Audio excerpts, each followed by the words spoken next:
Um, yeah, but I want to thanks for joining me. First of all, I really appreciate it. Just set it up.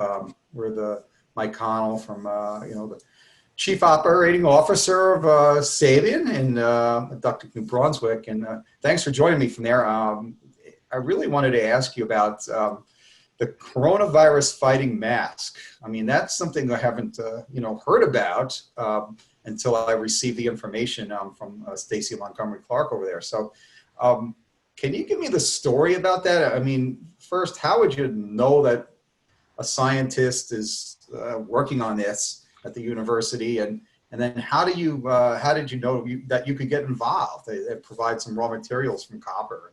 So it's basically a concept at this point in time. It hasn't progressed all that fast, but it sort of started as, when this thing began, when COVID began, we became aware that copper and alloys of copper have disinfectant properties. So we tried, we were just kind of tossing around ideas, how we could, if there was any way that we could help out, if there was anything we could do, if there's any, commercial opportunities perhaps. So through a government agency, they put us in touch with a professor at the University of New Brunswick, which is a local university here. His specialty is nanoparticles. He's a chemical engineer, and his area of specialty is nanoparticles, which are particles of a material which are very, very small, and they're measured in the size of them are measured in nanometers. So that's a billionth of a meter. So that's a very small unit of measure. But that's his specialty. So it was actually him that came up with the idea that, hey, maybe a way to approach this is if we could produce nanoparticles of copper or a copper alloy that had a disinfectant property, and we could embed those somehow in a mask. Or the other opportunity that he's looking at as well is air filters or filtration, commercial filtration systems. That there may be a longer term benefit here. So it was through a government agency that put us in contact with this researcher. So that's sort of how it came about, or where it came about. Wow, this is really interesting. And if the mask is effective, it would help both the user and the person near them, or I mean, how might that work? It would help the users, no question. The other aspect to this is in terms of waste. That right now masks are being disposed of that may carry the infection. Right. And if the mask had some disinfectant properties, the virus would only live, or any virus as far as that goes, would only live within that mask surface for a limited period of time. So there'd be a safety factor on the waste disposal side as well, is the other aspect to that. Okay, very interesting. Would it? I mean, I'm not really sure how it works with the copper. Would it add any? Would it add any weight to the mask? Would the user see any difference to it? My understanding is no.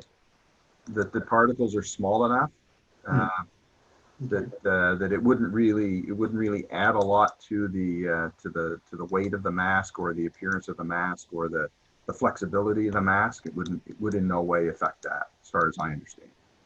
Okay, great. Well, it's great stuff. And I also want to ask about the copper. Is that do you usually have a surplus of that, or is it just due to what's been well, going because of COVID, obviously, with the slowdown, we were at a point in time where we did have a surplus. The process that he's looking at, and the fact that it's nanomaterials is very experimental at this point in time, it was very little, a minimal amount of material that was actually required.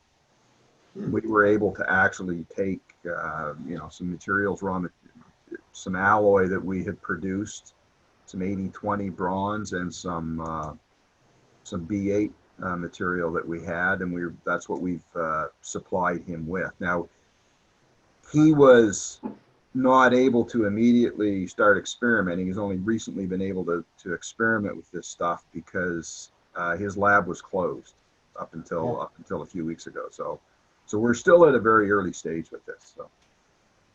Okay, great. Well, if you know, Leslie, if I could just expand upon the mass, and again, it's tremendous what you're doing, and you know, I thank you on behalf of the industry for everything you're trying to do to help, you know, get us through this. Leslie, I guess if you could talk about just a little about the market briefly.